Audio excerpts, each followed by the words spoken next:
Izzy, bangun! Ini rumah saya, indah dan permai.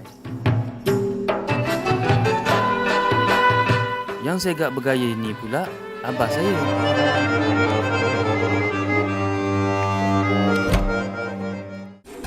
Kau tahu ngah?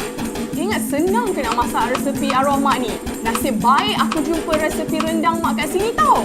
Tak halu tu ya Allah, potong lagi. Kata dah cakap. Alah, banyak lagi ke Kak Long? Ini Kak Ngah, isteri berkejaya yang jarang masak. Tapi raya kali ini terpaksalah masak sendiri. Sayang, hutang baju Melayu ai mana sayang? Sayang, kan ada cakap atas meja dalam bilik tu. Itulah. Lain kali cuba dengar apa I cakap pagi-pagi buta tadi. Kan dah cakap kat you atas meja tu. Itulah, main game je lah you ni. I penat tu tak nak ulang-ulang dekat you. Ini Abang Zaidi, suami Kak Ngah. Tak, bukan takut bini. Sayang. Cakap orang, muka dia pun tak siap. Ini pula pengganti mak kami. Kejap. Mana Kerja dia semua orang ni? membebel je. Izzy tu mana? Dah bangun ke belum? Ya Allah. Izzy, bangun! Perkenalkan, inilah saya. Aduh, terlambat lagi. Selalu je lambat.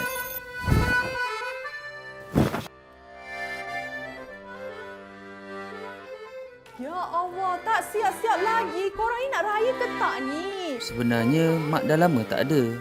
Kak Long lah ibarat mak kami. Kami dah siap. Abang, cepat bang. Kita dah cepat ni bang. Kami dah siap. Kejap. Izin nak keluar ni kejap. Sabar. Selalu raya kami mesti solat bersama. Tapi kali ni lain. Allahu Akbar. Allahu Akbar. Subhanallah. Raya bang.